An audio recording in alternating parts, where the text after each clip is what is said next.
So, buksan po natin yung 1 Peter 2:20.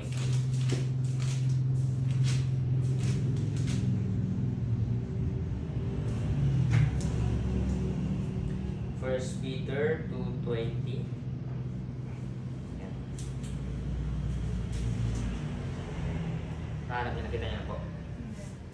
Yan, sabi dito, for what glory is it if when ye be buffeted for your faults, ye shall take it patiently. But if when ye do well and suffer for it, ye take it patiently, this is acceptable acceptable with God. Yan, sa tayong manalangin. Kaya maraming salamat sa umagang to at kayo po yung nagbigay Panginoon na panibagong buhay, panibagong pag-asa Panginoon. At panalangin po namin Panginoon na kayo po yung mauna po sa aming umaga sa pag-devotion Panginoon, nawa Panginoon ay maging pagpapalap po ito sa amin at kayo po yung patuloy bigay sa amin ng wisdom upang ito po ay maging blessing Panginoon. We pray na bigyan niyo po Panginoon ng kalakasan, ng wisdom para ma-deliver po ito ng maayos at tulungan niyo po Panginoon na maging mas ma-expound po ito ng maayos Panginoon. At hindi ko po ito kaya, hindi kayo lang alaman po Panginoon na makakapili sa akin ng sasabihin Panginoon. Nawa ang iyong salita ang may pahayag, hindi sa aking sarili Panginoon. Thank you for everything Panginoon at kayo po yung bahala ng Panginoon. Nawa wala pong mga distractions Panginoon. Ito ba ang dalangin sa matalas ng pangalan ni Jesus. Amen. Yan. So dito, makita po natin dito, sabi dito sa verse 20, yan. At ano ang kapurihan kung kayo ay pinahihirapan dahil nagkakasala kayo? Ito ay inyong tinitiis, sabi. Tinitiis ba natin ito kapag pinapahirapan ba tayo or hindi tayo nagtitiis? Yan. Tanong dyan. Ngunit kung kayo ay pinahihirapan dahil gumagawa kayo ng mabuti, ito ay inyong ito ay katanggap-tanggap ng Diyos. Yan. So sa lahat ng bagay ay medyo mahirap ang pagtitiis or patience. Yan. So kung minsan tayo ay sinusubok ng Panginoon, like for example, yung sa family natin, yan, especially doon may sarili-sarili kami family.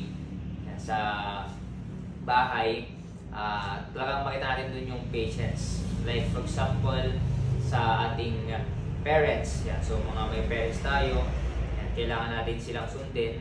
Sabi nga sa Ephesians, children obey your parents to the Lord, for this is right. Kasi kailangan daw. Yan. Kaya tayo, kailangan natin na tanggapin yung pagtitiis. Yan. Sa lahat ng pagkakataon, kaya talagang hindi maiwasan yung pagtitiis natin sa parents natin. Ganyan.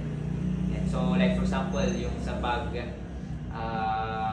yan, sa pag makipag-usap sa parents, na-try di ba? Siguro, ewan ko kung na-try nyo rin po na makipag-usap sa parents. Ako kasi, na-try ko talaga yung habang pasensya. Yan, so, patience lagi. Yan. Minsan talagang hindi mo alam kung nasabay mo siya or hindi. Kasi, meron tayo na sasabihan ka na alam naman natin na yung mga biblical na mali yung kasi alam natin minsan nagkakamali din yung parents. At ang nangyayari dyan, para ayaw nilang mapahiya, yung pride nila ang taas. Kapag pinapagalitan tayo, o kaya sila, nakagawa sila ng kasalanan, tapos sa atin, sinasabihin lang natin pa na bakit ganito, nasa Bible na ganito. Pero ayaw nilang ma-rebuke. Kasi nga, ma-pride sila. Sila yung parents, ayaw nilang masabihan. Kasi sino ka ba? Anak lang kita, ganyan, mas matanda ako sa'yo, kaya dapat di mo ako sinasabihan ng ganyan. Ayaw na magpa-rebuke dahil nga yung kaisipan nila na mas matanda ako. Pero kapag iisipin talaga naman natin na kahit matanda tayo, nasa Bible na ganito dapat, hindi dapat ganito, gusto magsalita ng masama, pero nagsalita, tapos kapag sinita, magagalit. Kaya minsan, ang nangyayari, as my experience, kapag, kasi sa ako, sa pagkakataon nangyayari, gano'n. Dati pa yun. Pero dahil sa bayan ng Panginoon, naaayos siya. Dahil sa salita ng Panginoon. Yung minsan, natry ko yung, hindi pa ako masyadong malabo sa pananampalataya sa Bible. Na dati talagang sinusumpatan yung parents, ganyan. At nung unti-unting nalaman, ang mali pala minsan yung tinuturo ng parents. Ganyan, na ganito, pinupush ka pa sa masama. or ang pangit, hindi, yung advice niya hindi naman biblical, gano'n, na minsan yung mag-advise siya na hindi niya ginagawa naman. Di ba? Yung ngayon, sabi ko na, yung practice what you preach. Kasi pag hindi mo practice yung ina-advise, paano maniniwala yung isang tao sa'yo? Di ba? Kaya nakakatakot na mag-advise, nakakilabot kapag yung ginagawa natin, hindi, yung ina-advise natin, hindi natin ginagawa. Kasi magmamanifest kasi, makita kasi ng mga tao. Kaya nung time na yun, nung pag na medyo kakaroon na ng alam, dahil sa bayan ng Panginoon sa Bible, minsan na, sabi ko na ganito, ganyan, bakit po ganyan, yan sa Bible na wag ganito, ganyan, bakit ang taas na agad ng ulo, or ang init ulit, ang init agad yung ulo, hindi pinag-iisipan ng mabuti. Minsan talagang yung, kasi naulit-ulit na, kapag sinusumpatan gano'n, o kaya pagsabihan, pero kasi yung time na yung parents ko, kapag sinita, yan, kasi nasa biblical naman sinabi ko na ganito, bakit ganito, tapos kapag pinupush na sabihan, mas lalong umiinit yung ulo. Tapos ang nangyayari niyan, mag-away na. As after that, hindi na mapapansinan. Ganoon. Pero yung the way kasi ng sorry ng parents ko is parang kapag nagpansinin kayo, okay na. Hindi siya yung formal na, ay anak, sorry ito ganyan. Or ako yung sorry. Pero dahil sabihan ng Panginoon, nalaman ko dito sa Bible na kailangan talagang magpakumbaba. Na kahit alam na natin na tama tayo. Kasi pag nagpakumbaba tayo, hindi na ako nagsalita. Sige, dada, pero okay po, noted, ito ganyan. Kasi alam niya na yun kapag nagpakumbaba tayo, susunod sila. Lahat ng sitwasyon, like for example, din nung kahapon, si Brother Tio, yung pumunta dito, nasa siya sa law. Siya yung taga-remind ng mga may utang. Yan, kasi kasama siya sa korte, then siya yung tagapunta sa mga bahay, ganyan, na mga tagabigay ng yung reminding na ito ipapabarangay ka. Parang pero nasa na yun sa mismong korte na yun, nakausap ko yung member ni Pastor, yung assistant ni Pastor Bunyog, kasi dito siya gagawin. Nagsabi siya na alam na pag-aaralan kung paano magkipag-usap sa isang tao. Basta yung may pag-usap ka, siya nga pa may siyang mga business na pautang. Yan, may pautang siya. Tapos yung mga tao kanya, sabihan niya na huwag magalit agad. Kausapin ng maayos, ganyan. Kasi pag galit, yun, ikaw naman, babaan mo lang. Sir, ganito ganyan, gusto kitang tulungan. Kaya sana, magsabi ka kung anong nangyayari, ganyan. Kasi humiram ka. Yung daw na makipag-usap, huwag galit. Ganun. Kasi pag sinabayan mo, kasi magagalit na siya. Kasi walang pera, ganyan. Bakit? Sabi ko na nga na ganito niya. Pero pag tayo, may naon lang. Sir, ganito, gusto ko itong tulungan. Gusto namin maayos ito. Yan, sabi niya. Kasi, nasa Bible din yun nag-aral natin ng dati na yung wag agad-agad na uminit yung ulo. Yan, nasa Bible yun. Kasi pag uminit yung ulo natin, sigurado, talagang mag-aaway yun. Kaya nga sabi rin ni Barbio, yung mga tauhan niya, na wag hanggat maaari huwag kayong makipag-away.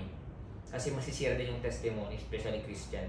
Ganun. Kaya mahirap sa business, mga ganong mga business, na pag-aaralan siya. Pero dahil sa salita ng Panginoon, merong ganun.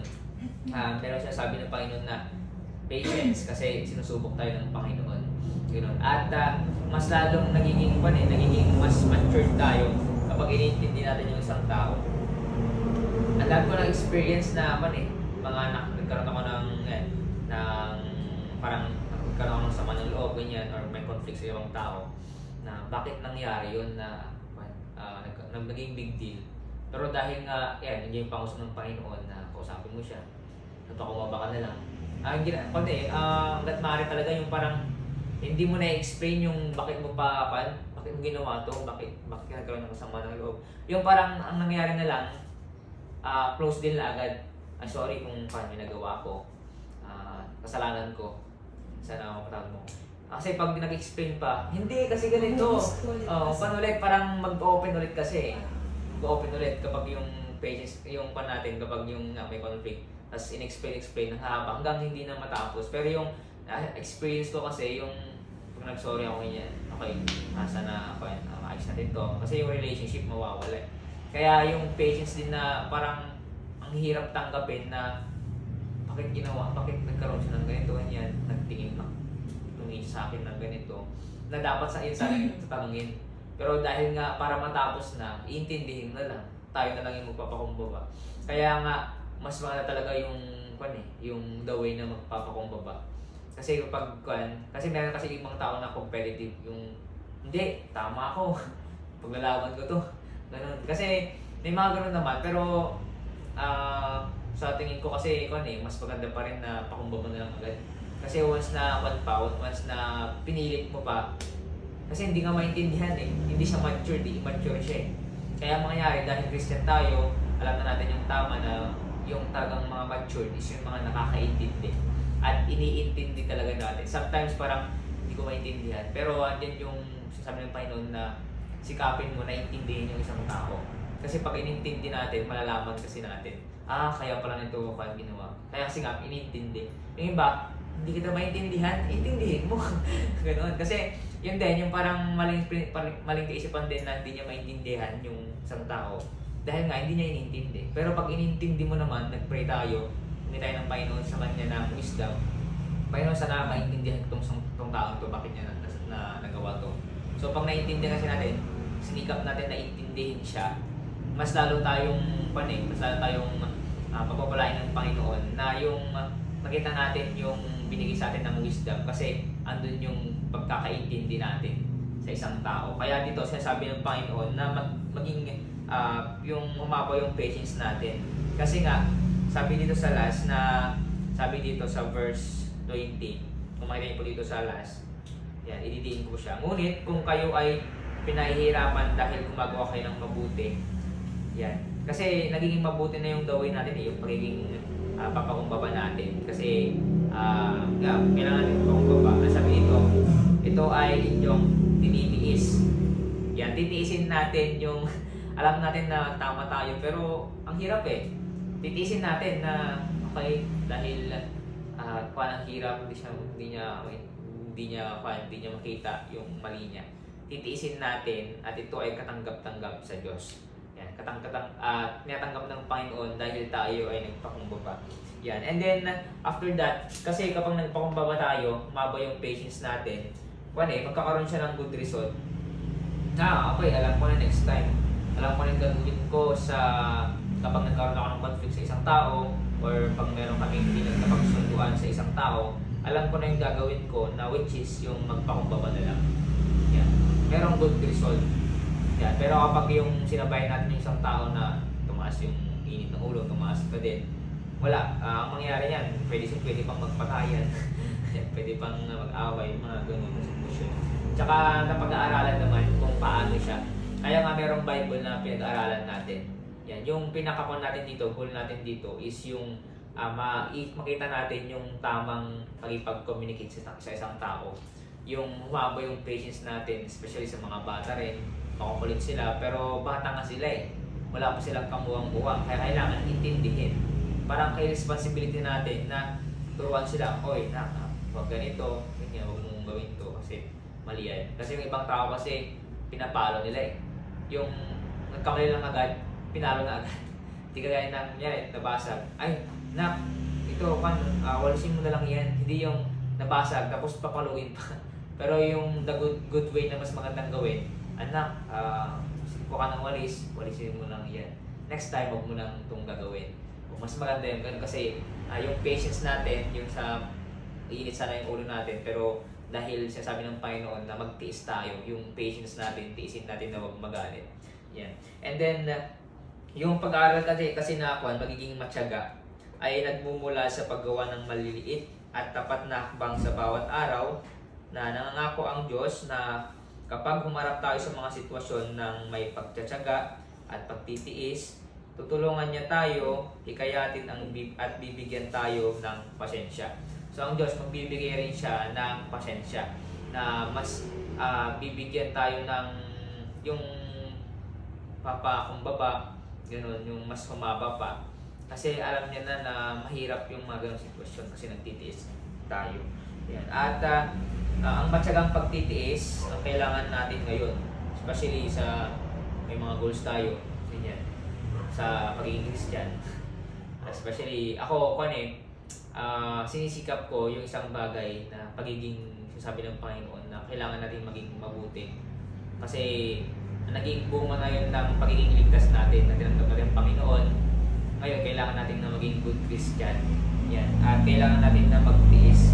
Yan. At yun, sabi ko kanina, ang matyagang pagtitiis ang kailangan natin ngayon upang patuloy natin gawin ang kalooban ng Diyos. Kaya pa nagtitiis tayo, nagtsatsaga tayo, at patuloy natin na sinusunod yung kalooban ng Diyos. Yan. Fulfillment kapag napagtagumpay natin yung isang bagay na yung nakakainis na ganyan, o kaya yung isang bagay na masama, tapos iniis natin na huwag gawin yun, fulfillment, kasi nga nasunod natin yung pinapagawa ng Panginoon. At the same time, meron na yung blessing. Yan, meron na magkakaroon na siya ng good na resulta, kasi nga yung kalooban ng Panginoon sunod natin. Hindi naman siya material, pero tayo kasi nag-i-improve na huwag nang gawin. At sa kalusugan natin, ganyan, o kaya sa pag-communicate sa isang bagay, sa isang tao, na yung relationship natin nagiging maganda sa isang tao. Yan. At pagkatapos ay matatanggap natin ang lahat ng kanyang ipinangako. Yan.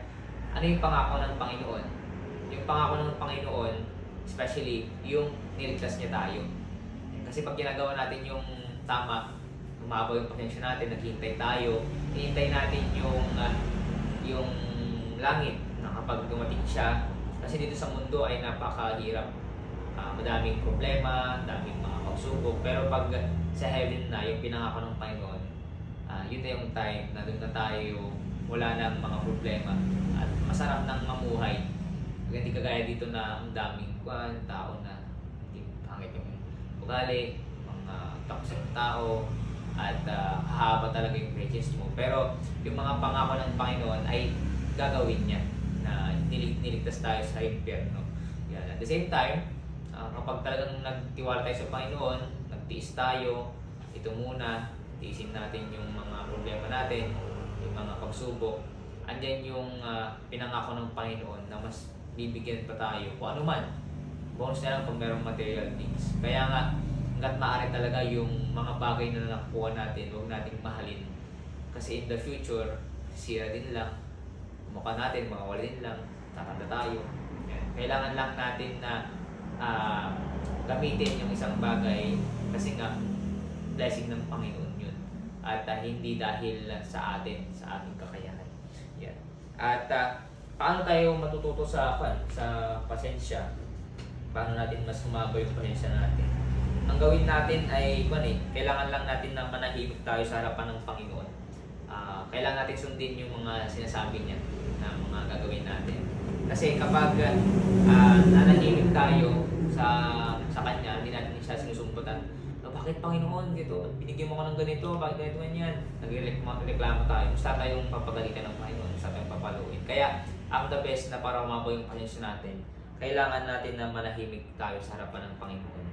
Andun yung humbleness, ang papakumbaba natin sa Panginoon. Mag-pray tayo na humingi tayo ng tawad sa mga kasalanan natin. At maghintay ng may pagtitiis sa kanyang pagkilos. Ang Diyos na yung kilos. Kaya nga kapag may mga ganong sitwasyon, kapag may mga sa family natin, kaibigan natin, na nag-aaway na kayo, may conflict na. Pero kapag nag-pray tayo na humingi tayo ng wisdom, Panginoon, paano ko ito ma-handle, paano ko ito maayos, hintayin natin yung pagkilos ng Panginoon. Hindi yung sarili natin na gawain yung init ulit yung ulo natin. Kaya nga, kailangan natin nahintayin, kailangan natin habaan yung pasensya natin at maghintay sa pagkilos ng Panginoon. Yan. Sundin lang natin yung sinasabi ng Panginoon na habaan natin yung pasensya natin. Kasi pag hindi natin inabahan, possible na tayo ay mapahamak. Kaya dito, pinapoint dito na dapat kailangan natin na humaba yung patience natin. Yan. Let us extend our patience and watch for the fruit it will produce in our life. Hintayin natin, i-extend natin yung patience natin at hintayin natin yung bunga or pagpapala na ibibigay sa atin ng Panginoon sa ating buhay. Yan. At I know, hindi sayang yung pagpapakumbaba natin sa Panginoon at sa mga tao. Yan. Mahirap pero sisikapin. Gaya ng sinasabi ko rin dati. kailangan natin habaan. Madaming bagay na pwede natin i-execute. At sa pag-Christian natin, kaya natin i-execute doon. Sa ating ng mga bagay, gagawa natin yun sa biyaya lamang ng Panginoon. Hindi natin kaya yung ganong sitwasyon. Pero dahil merong Panginoon na nagsasabi na magtiis ka, yan, kailangan mong hintayin yung pinapagawa ng Panginoon na siya na yung gagawa. Yung faith natin sa Panginoon mas malalim. Yan. Yun lang, nawa ay mas tayo maging maba yung pasensya natin sa mga tao especially. Kasi nakakatakot once na nagkamali tayo. At nawa ay maging mas pagpapala pa sa atin itong Bible natin. Kasi tayo manalangin. Let's pray. Panginoon, maraming pong salamat sa umagang to. Pinakita niyo, Panginoon, na maging humaba pa ng aming patience upang kami po ay hindi mapahamak. Nawa, tulungan niyo po kami, Panginoon, sa lahat ng mga pagsubok na inyong binibigay na mapagtagumpayan po namin to. Kasi hindi po namin ito kaya. Mabilis po kaming magsawa, uminit yung aming ulo, at masalo po kaming naiinis once na yung isang tao at hindi mo nakakaintindi, immature at isip bata. Pero sabayan niyo, Panginoon, ay kayo po yung nagbibigay sa amin, nangusap sa amin, na kailangan po namin habaan yung patience po namin. Maraming salamat po, Panginoon, sa inyong pagbibigay sa amin ng kalakasan. Naway patuloy niyo po kami bigyan sa mga trabaho po namin ngayon, mga goals po namin, mga dapat po namin gawin para po sa business, Panginoon, na matulungan niyo po kami, Panginoon. At na yung reason pa rin po namin ay sa inyo pa rin po ito, Panginoon. At nawa, patawarin niyo po kami noon sa lahat ng aming pagkakataon na ginawa. Ang isi ng aming pasensya. Nawa ay mas na-extend po namin yung pasensya tayo noon. At ito pang dalangin sa pangalan ni Jesus.